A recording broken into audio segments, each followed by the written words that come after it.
तालियों की गड़गड़ाहट होनी चाहिए। ताली कम बजे, तालियों की गड़गड़ाहट होनी चाहिए। स्वागत कीजिए सिस्टर। अब आपके सामने नरेंद्र मोदी जी का गारंटी और नीतीश कुमार जी के निश्चय को आगे बढ़ाते हुए हमारे लोकप्रिय उम्मीदवार कौशलेंद्र कुमार जी के चुनावी रथ को विजय श्री दिलाने के लिए अब हम आग्रह करेंगे भारतीय जनता पार्टी के राष्ट्रीय अध्यक्ष आदरणीय जेपी नड्डा जी से कि आए वो अपनी बात को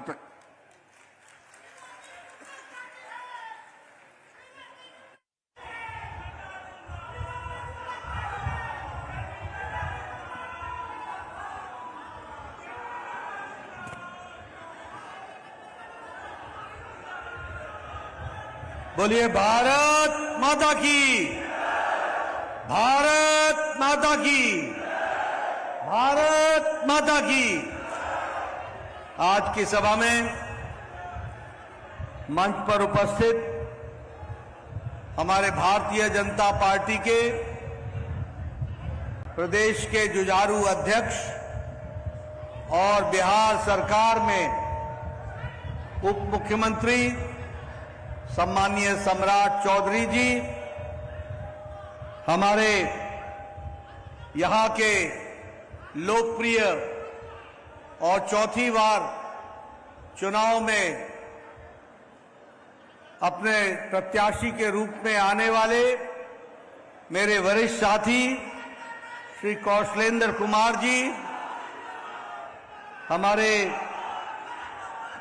बिहार सरकार में मंत्री श्री श्रवण कुमार जी, हमारे हरिनारायण प्रसाद सिंह जी, हमारे विधायक डॉक्टर सुनील कुमार जी, हमारे विधायक कृष्ण कुमार मुरारी शरण जी, विधायक श्री कौशल किशोर जी, विधायक इंजीनियर सुनील कुमार जी, पूर्व में विधायक चंद्रसेन प्रसाद जी, पूर्व में विधायक श्री संतोष पाठक जी, हमारे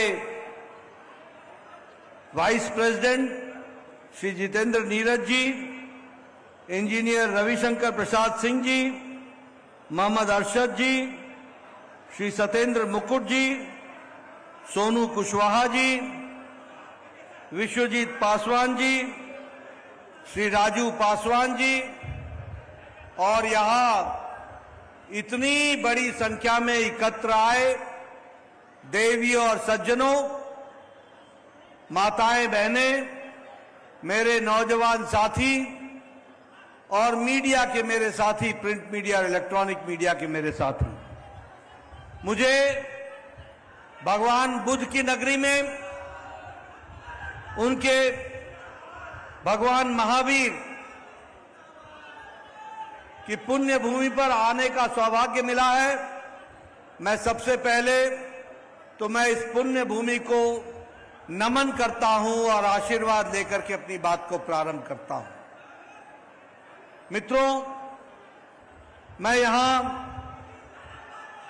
जब आपके चुनाव में आया हूं तो 6 चरण का चुनाव पूरा हो चुका है और हम 7वें चरण में आज हमारे जनता दल यूनाइटेड के प्रत्याशी श्री कौशलेंद्र जी के लिए आपसे समर्थन मांगने के लिए आया हूं। लेकिन मैं जो यहां उत्साह देख रहा हूं, जो मैं उमंग देख रहा हूं, जो मैं आप लोगों में इतनी गर्मी में ऊर्जा देख रहा हूं और जो मैं खुशी देख रहा हूं, वह मुझे आश्वस्त कर रहा है कि आपने कौशलेंद्र जी को चौथी बार लोकसभा में भेजने का मन बना लिया है और दिल्ली भेजने का मन बनाया है।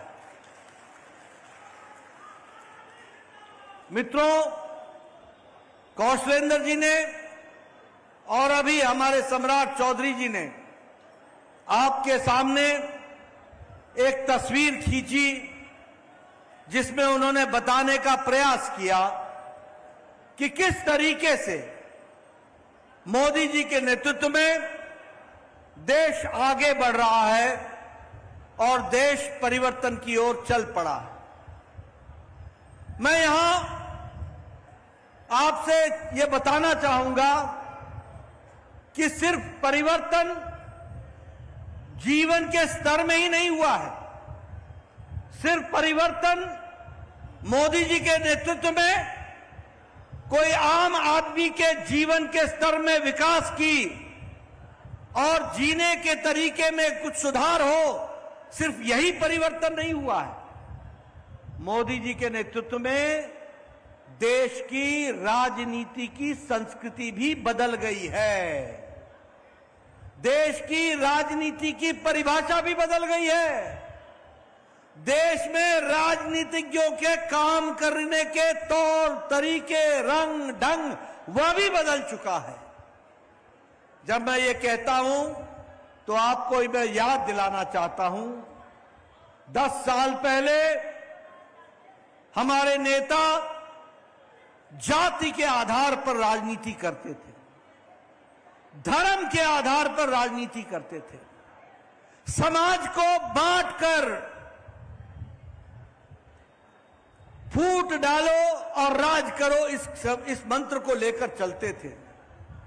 जाति को जाति से लड़ाते थे, भाई को भाई से लड़ाते थे, धर्म को धर्म से लड़ाते थे, इलाके को इलाके से लड़ाते थे और उसको करके वह राज किया करते थे।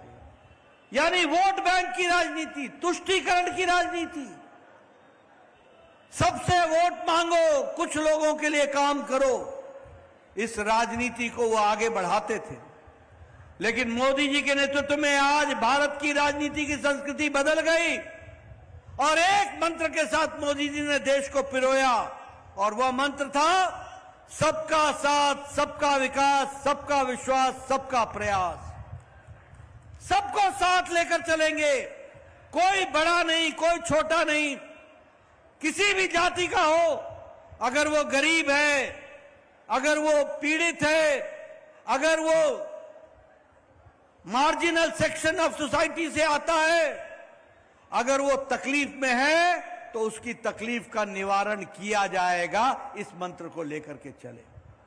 और मैं यहां ये भी आपको बताना चाहता हूं कि तुष्टीकरण की राजनीति तो समाप्त की, साथ में समाज को आगे बढ़ाने के लिए एक ऐसी सरकार 10 साल में दी जो मजबूत सरकार साबित हुई, जो मजबूत सरकार साबित हुई। आपने 10 साल पहले देखा साधारण आदमी उदासीन था, दुखी था, उसको लगता था राजनीति से कोई परिवर्तन नहीं होगा, क्योंकि यूपीए की सरकार एक मजबूर और कमजोर सरकार थी। और आज की सरकार मोदी जी के नेतृत्व में एक मजबूत सरकार है। मैं आपको उदाहरण देना चाहता हूं, 10 साल पहले जब आतंकवादी हमारे यहां हमला करते थे, बम विस्फोट करते थे, मासूमों की जान लेते थे, तो मजबूर सरकार उस समय दिल्ली से इस्लामाबाद को उन आतंकवादियों का डोजियर भेजा करती थी। लेकिन यही सरकार जब मोदी जी के नेतृत्व में बनी तो अगर आतंकवादियों ने उरी की घटना की, अगर पुलवामा की घटना की, तो मोदी जी के नेतृत्व में हमारे फौजियों ने घर में घुस करके उनका जवाब दिया और उनको परास्त किया। यह भी हम लोगों ने देखा सर्जिकल स्ट्राइक के रूप में, एयर स्ट्राइक के रूप में। यह मजबूत सरकार की नींव की बात हम करना चाहते हैं।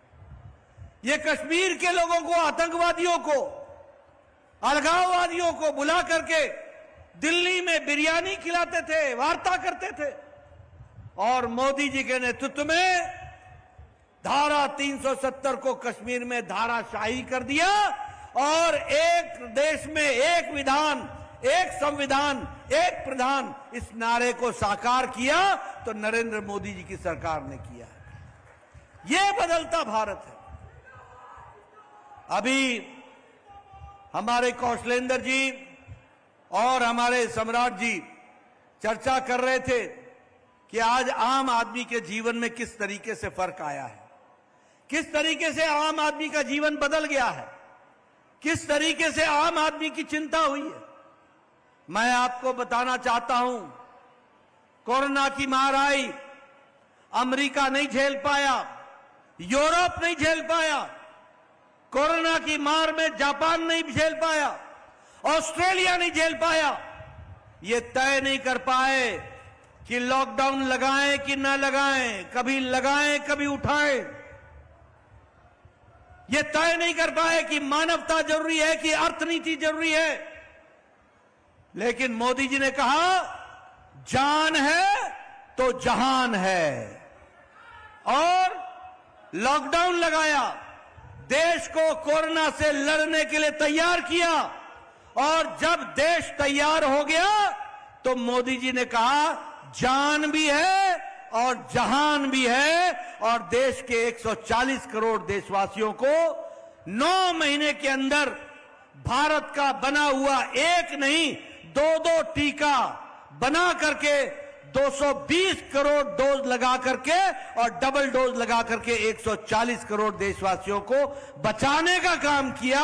तो आदरणीय मोदी जी के नेतृत्व में यह काम हुआ है, इसको हमको समझना चाहिए। इसलिए देश की परिस्थितियों के बदलते हुए तस्वीर को मैं यहां यह भी कहना चाहूंगा, आज अमेरिका की अर्थनीति डगमगा गई है, आज यूरोप की अर्थनीति डगमगा गई है, आज जापान की अर्थनीति डगमगा गई है, चीन की अर्थनीति पिछड़ रही है, और भारत मोदी जी के नेतृत्व में 11वें स्थान से छलांग लगाकर आज 5वें नंबर की अर्थव्यवस्था बन गया है, 5वें नंबर की अर्थव्यवस्था बन गया। और आप कौशलेंद्र जी को चुनाव जिता के भेजिएगा, 3 साल के अंदर भारत 3रे नंबर की अर्थव्यवस्था बन जाएगी, 3रे नंबर की अर्थव्यवस्था बन जाएगी। यह बदलता भारत है। आज दवाई बनाने में भारत सबसे आगे, आज टॉय इंडस्ट्री में भारत सबसे आगे, गाड़ियां बनाने में, ऑटोमोबाइल में भारत जापान को पछाड़कर आज दुनिया में 3रे नंबर पर गाड़ियां बनाने वाला भारत हो गया है। केमिकल्स में भारत 2रे नंबर पर खड़ा है। इस्पात में हम अपनी खपत तो इस्पात में पूरा करते ही हैं, दुनिया को भी इस्पात देने में भारत दुनिया में 2रे नंबर का देश हो गया है। मोबाइल 10 साल पहले आप चाइना का मोबाइल खरीदते थे, आप जापान का मोबाइल खरीदते थे, आप ताइवान का मोबाइल खरीदते थे, आप ऑस्ट्रेलिया का मोबाइल खरीदते थे, आप चीन का मोबाइल खरीदते थे। आज आप सबके हाथ में जो मोबाइल है वो भारत में बना हुआ है, मेड इन इंडिया है, मेड इन इंडिया है। 97% मोबाइल अब भारत में बन रहा है। ये इस तरीके से मजबूत भारत बना है। मैं यहां ये भी आपसे चर्चा करना चाहूंगा कि गांव, गरीब, वंचित, पीड़ित, शोषित, दलित, किसान, युवा, इनको अगर ताकत दी है तो मोदी जी के नीतियों ने ताकत दी है, मोदी जी की नीतियों ने ताकत दी है। आज आपको जानकर हैरानी होगी, 2 लाख पंचायत में ऑप्टिकल फाइबर बिछाया गया है, optical fibre. Bharat digital India हो गया है। 2 लाख गांव में कॉमन सर्विस सेंटर चल रहा है, कॉमन सर्विस सेंटर। हमारे गांव का युवा उस कंप्यूटर को चलाता है, और उस कंप्यूटर से, कॉमन सर्विस सेंटर से कोई भी देश की, दुनिया के किसी भी जगह कोई फॉर्म भरना हो तो वह आपके गांव में भरा जाता है। यह अंतर आया है। लेकिन मैं ये भी आपको बताना चाहूंगा, यही लालू यादव, यही तेज प्रताप तेजस्वी और यही राहुल गांधी ये कहते थे कि भारत तो अनपढ़ देश है, गांव में डिजिटल क्या करेगा, गांव में डिजिटल का क्या फायदा होगा। उनको मालूम नहीं था, लेकिन मोदी जी को मालूम था भारत का सामर्थ्य। वो जानते थे कि भारत का सामर्थ्य इतना है कि आज सब्जी वाला भी पेमेंट पैसे से नहीं लेता, डिजिटल पेमेंट लेता है, डिजिटल पेमेंट करता है। ये बदलता भारत है। आपको जानकर खुशी होगी कि प्रधानमंत्री ग्रामीण सड़क योजना में लाखों किलोमीटर सड़क बनी, लाखों किलोमीटर, और लाखों गांव को पक्की सड़क से जोड़ा गया है। हर गांव को, बोलो गांव में सड़क पहुंची है कि नहीं पहुंची है? जरा जोर से बोलो, पहुंची है कि नहीं पहुंची है? पक्की सड़क पहुंची है कि नहीं पहुंची है? आप बताइए, प्रधानमंत्री गरीब कल्याण अन्न योजना में 5 किलो गेहूं या 5 किलो चावल मिल रहा है कि नहीं मिल रहा है? 80 करोड़ की जनता को मिल रहा है, 80 करोड़ की जनता को, विकास के दृष्टि से। और आपको जानकर खुशी होगी कि इसी प्रधानमंत्री गरीब कल्याण अन्न योजना के चलते आज भारत में गरीबी की रेखा के नीचे रहने वाले लोगों की 25 करोड़ लोग गरीबी की रेखा से ऊपर आ चुके हैं। और आपको मालूम है, बिहार में प्रधानमंत्री गरीब कल्याण अन्न योजना में कितने लोगों को लाभ मिल रहा है? 8 करोड़ 70 लाख, 8 करोड़ 70 लाख। उसी तरीके से प्रधानमंत्री किसान सम्मान निधि, हर चौथे महीने किसानों के खाते में मोदी जी के द्वारा 11 करोड़ 78 लाख किसान के खाते में 2000 रुपए सीधा उसके खाते में जा रहा है। और बिहार में 80 लाख किसानों को इसका लाभ मिल रहा है, प्रधानमंत्री किसान सम्मान निधि का। मित्रों, मैं आपके सामने बताना चाहता हूं, कौशलेंद्र जी को चुनाव जिताइएगा। भारत अगले 5 साल में दाल में और तेल में आत्मनिर्भर हो जाएगा। भारत अब दाल और तेल बाहर से नहीं मंगवाएगा, वो आत्मनिर्भर हो जाएगा। और यह भी आपको बताना चाहता हूं कि भारत 5 साल के अंदर ये श्री अन्न, जो मोटा अनाज जिसको आप बोलते हो, वह मोटा अनाज में दुनिया का सबसे बड़ी मार्केट और हब बनेगा, तो वो भारत बनेगा। इस बात को भी ध्यान में रखिए, जिससे हमारे किसानों को फायदा होगा। ये प्रधानमंत्री आवास योजना, यहां बैठे हैं बहुत से, सभी लोग एमएलए हैं। हमारे सुनील कुमार जी 5वीं बार के एमएलए हैं। आप इनसे पूछिए, मैं भी 1993 में एमएलए बन गया था। उस समय हमारे को इंदिरा आवास योजना के नाम पर एक पंचायत में 2 घर मिला करते थे। मैं सुनील कुमार जी ठीक बोल रहा हूं? ठीक बोल रहा हूं? 2 घर मिलते थे एक पंचायत में। आज मोदी जी ने प्रधानमंत्री आवास योजना में 4 करोड़ घर बनाए, 4 करोड़, और एक एक पंचायत में 40-40 मकान, 50-50 मकान बने। यह है बदलता भारत। और एक बात और बता दूं सबके लिए, सुन लीजिए, कौशलेंद्र जी को चुनाव जिता के भेजिएगा। 5 साल के अंदर आपका बिजली का बिल 0 हो जाएगा, 0 हो जाएगा, 0 हो जाएगा। प्रधानमंत्री सूर्य घर मुफ्त बिजली योजना, सौर ऊर्जा से आपके घर के बिजली का खर्च चलेगा। और जो बिजली आप खर्च नहीं कर पाओगे, वो सीधा ग्रिड में जाएगा, ग्रिड में। और जितनी बिजली आपके घर से जाएगी, आपके सौर ऊर्जा से जाएगी, उतना पैसा आपके घर पहुंच जाएगा और आपको आमदनी का साधन हो जाएगा। ये बदलता भारत है। मैं ये भी कहना चाहता हूं, प्रधानमंत्री आयुष्मान भारत, डॉक्टर साहब आप ही बताइए, 10 साल पहले आप चिट्ठी लिखते थे कि नहीं, मुख्यमंत्री जी मेरे इलाके में एक गरीब व्यक्ति है, उसका हार्ट का ऑपरेशन होना है, उसका वेल्व लगना है, उसका बाईपास होना है। कौशलेंद्र जी आप चिट्ठी प्रधानमंत्री को लिखते थे कि नहीं लिखते थे? मेरे घर में मेरे गांव में गरीब व्यक्ति है, उसका किडनी का ऑपरेशन होना है, उसका लीवर का ऑपरेशन होना है, 4 लाख लगेगा, 5 लाख लगेगा, 10 लाख लगेगा, कृपया धन देने की अनुशंसा करिए। लेकिन 10 साल में मैं ही स्वास्थ्य मंत्री था, मोदी जी ने कहा हम कुछ बड़ा करेंगे।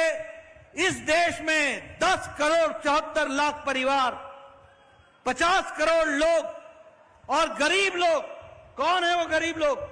रिक्शा वाला, ठेला वाला, रेडी वाला, फेड़ी वाला, सब्जी वाला, बस का ड्राइवर, बस का क्लीनर, ट्रक का ड्राइवर, ट्रक का क्लीनर, बस का कंडक्टर, लिफ्ट मैन, बिल्डिंग में काम करने वाला, बिल्डिंग में सिक्योरिटी का काम करने वाला, सैलून में बाल काटने वाला, कूड़ेदान से प्लास्टिक इकट्ठा करने वाला, ऐसे गरीब लोगों को मोदी जी ने हर साल गंभीर बीमारी से लड़ने के लिए 5 लाख रुपए का इंतजाम किया। 5 लाख रुपए का इंतजाम किया।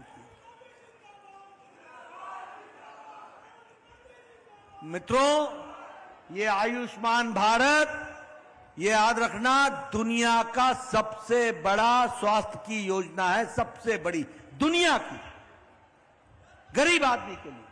और अब सुन लेना, ध्यान से सुनना, कौशलेंद्र जी को चुनाव जिताना, 5 साल के अंदर जो भी व्यक्ति, जो भी माता, जो भी बहन, जो भी बुजुर्ग जिसकी उम्र 70 साल से ऊपर की होगी, वो किसी भी जाति का होगा, धर्म का होगा, इलाके का होगा या किसी भी आमदनी का होगा, गरीब होगा या अमीर होगा, सबको आयुष्मान भारत में जोड़ लिया जाएगा और 5 लाख रुपए प्रति वर्ष गंभीर बीमारी से लड़ने का इंतजाम किया जाएगा। बोलो, ये बदलता भारत है कि नहीं है? ये बदला हुआ भारत है कि नहीं है? विकास हो रहा है कि नहीं हो रहा है? और मित्रों, मैं आपसे बताना चाहता हूं, 11 करोड़ परिवारों को जल जीवन मिशन से जोड़ा गया है। और स्वच्छ भारत में मुझे याद है, कहना नहीं चाहिए, मैं ही बिहार में यहां पला बड़ा। जब छोटा था तो मैं देखता था हमारी बहनें सूर्यास्त का इंतजार करती थी और सूर्योदय से पहले पानी का लोटा लेकर के झुंड के झुंड अपने दैनिक नित्यक्रम के लिए जाया करती थी। किसी ने उनकी नहीं सुध ली, किसी ने उनके बारे में नहीं सोचा। मोदी जी ने लाल किले के प्राचीर से कहा, स्वच्छता अभियान, ये कांग्रेसी बोल पड़े, ये लालटेन लेके चलने वाले लोग बोल पड़े कि भारत का प्रधानमंत्री स्वच्छता की बात लाल किले से करता है। उनको समझ में नहीं आया भारत की महिलाओं की त्रासदी। ये मोदी जी को समझ में आया था, क्योंकि वो गरीब परिवार से आते थे और उन्होंने 12 करोड़ इज्जत घर बनाए। 12 करोड़, यानी 12 करोड़ बहनों को इज्जत से जीने का काम ये मोदी जी के कारण हुआ। और आपको मालूम है बिहार में कितने इज्जत घर बने हैं? 1 करोड़ 30 लाख, यानी 1 करोड़ 30 लाख बहनों को इज्जत से अगर जीने का अधिकार दिया तो नरेंद्र मोदी ने दिया। इस बात को भी हमको ध्यान में रखना चाहिए। ये बदलता भारत है। और मित्रों, मुझे खुशी है, मगध यूनिवर्सिटी बोधगया में आज इंडियन इंस्टीट्यूट ऑफ मैनेजमेंट का कैंपस बन गया। आज मुझे खुशी है कि इंडियन इंस्टीट्यूट ऑफ टेक्नोलॉजी का पटना में रेजिडेंशियल कैंपस बन गया। मुझे खुशी है कि आज अमृत भारत में आपके यहां 99-90 स्टेशन बन रहे हैं। मुझे खुशी है कि 3,500 किलोमीटर नेशनल हाईवे बिहार में बना है, बिहार में बना है।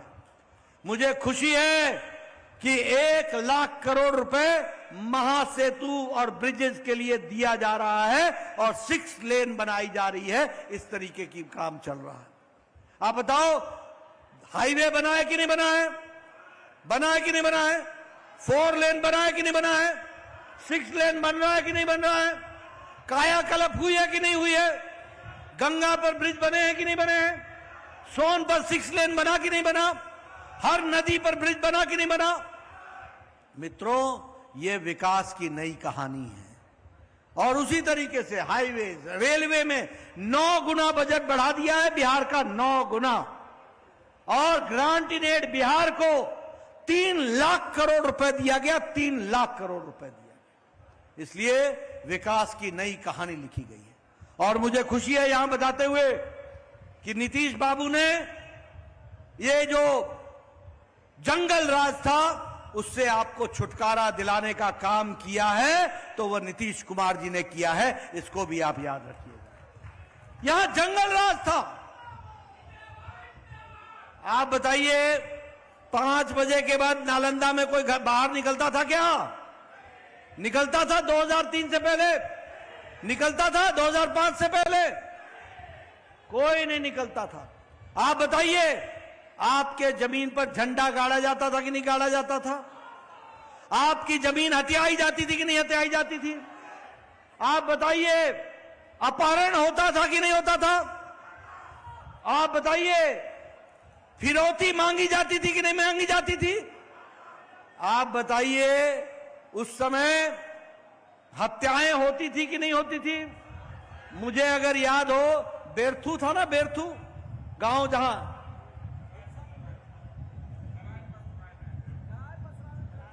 बेरथू था ना, बेरथू में हत्याएं हुई थी कि नहीं हुई थी? ये मासूमों की हत्या लेने का काम चलता था।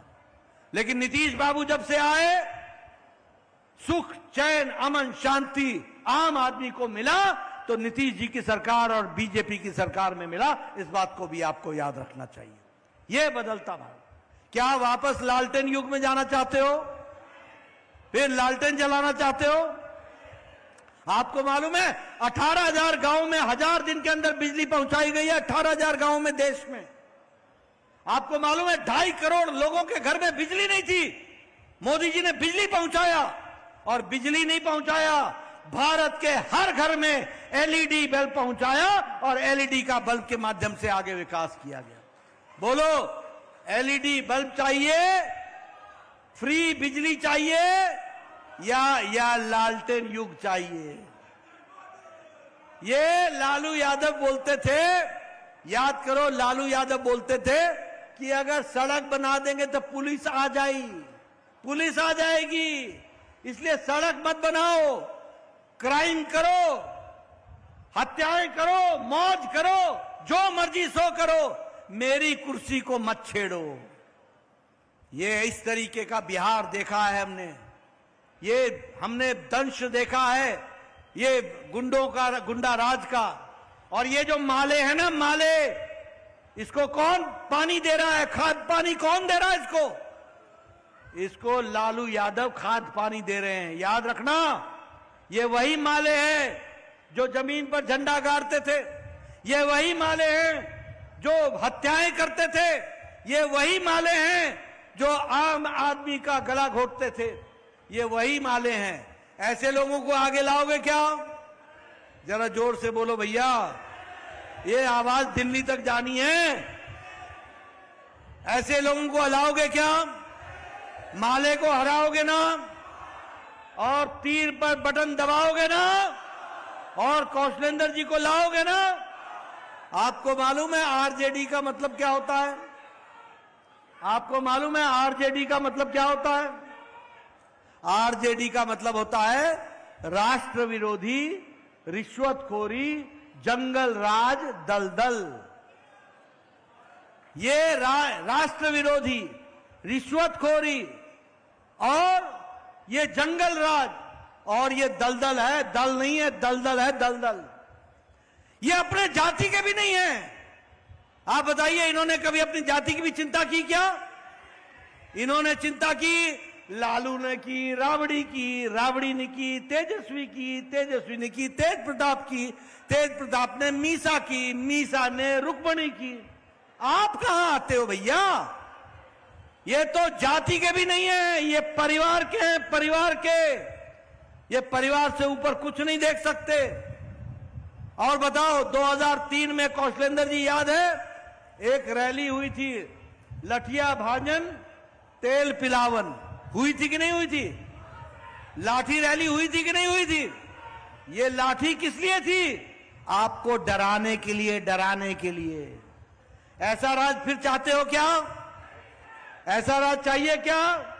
लालटेन युग में जाना चाहते हो क्या? और मित्रों याद रखो, ये घमंडिया गठबंधन जो है ना, ये इंडी अलायंस, ये भ्रष्टाचारियों का जमावड़ा है। और मोदी जी ने कहा है, एक भी नेता भ्रष्टाचारी छूटेगा नहीं, सबको जेल में डालूंगा, सबके खिलाफ एक्शन होगा, ये मोदी जी ने कहा है। ये सब भ्रष्टाचारी। बोलो बोलो, लालू ने चारा खाया कि नहीं खाया? जरा जोर से बोलो, चारा खाया कि नहीं खाया? आप बोलो, लालू ने अलकतरा खाया कि नहीं खाया? आप बताओ, लालू ने नौकरी की जगह पर जमीन खाई कि नहीं खाई? जमीन हड़पी कि नहीं हड़पी? ऐसे भ्रष्टाचारी लोग लालू बेल पर हैं, कुछ लोग जेल में, ऐसे लोगों को आने दोगे क्या? मित्रों, याद रखना, कौशलेंद्र जी को जिताने का मतलब है राष्ट्र को मजबूत करना। कौशलेंद्र जी को जिताने का मतलब है गांव को मजबूत करना, गरीब को मजबूत करना, युवा को मजबूत करना, किसान को मजबूत करना, महिला को ताकत देना। ये कौशलेंद्र जी को वोट देने का मतलब है। और उधर वोट देने का मतलब है गुंडा राज लाना, जंगल राज लाना, इलाके का विकास रोकना, अपहरण होना, फिरौती मांगना, ये सब चलेगा। और इसीलिए मैं आपसे अपील करने के लिए आया हूं कि 1 तारीख को तीर के निशान पर पूरे ताकत से बटन दबाना, कौशलेंद्र जी को 4थी बार भेजना, मोदी जी को 3री बार प्रधानमंत्री बनाना और देश को आगे ले जाना, इसके लिए काम करना। बताइए, फिर एक बार, फिर एक बार, फिर एक बार, अब की बार, अब की बार, अब की बार। बहुत बहुत धन्यवाद। जय भारत, जय बिहार।